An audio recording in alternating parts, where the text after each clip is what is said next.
வணக்கம். இது வன்னி ப்ராப்பர்ட்டிஸ் கிளிநொச்சி கோணாவில் என்ற இடத்துல 3 ஏக்கர் காணி விற்பனைக்கு வந்துள்ளது.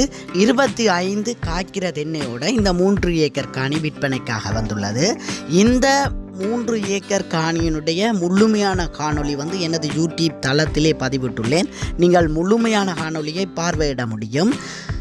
அது மட்டுமல்லாமல் இந்த காணொளியை பார்வையிட்டு கொண்டிருக்கும் நீங்களும் உங்களுடைய காணிகளை விளம்பரப்படுத்தி விற்பனை செய்ய வேண்டுமா இருந்தால் என்னுடைய நம்பருக்கு அழைப்பை ஏற்படுத்துங்கள். நல்ல முறையில் விளம்பரப்படுத்தி விற்பனை செய்ய எனது யூடியூப் தளமானது இயங்கி வருகிறது. மறக்காமல் என்னுடைய சேனலை சப்ஸ்கிரைப் பண்ணி வச்சுக்கொள்ளுங்க. அப்போ தான் நான் போடுகிற முழு காணொளிகளையும் முழுமையாக பார்வையிட முடியும். அவ்வாறு பார்வையிடும் பட்சத்தில் உங்களுக்கு தேவையான ஒரு இடத்துல தேவையான அமௌண்ட்டுக்கு நீங்கள் காணியை எடுத்துக்கொள்ள முடியும். நன்றி உறவுகளே. அடுத்த ஒரு காணொலியில் சந்திப்போம். மறக்காமல் சப்ஸ்கிரைப் பண்ணி வச்சுக்கொள்ளுங்க.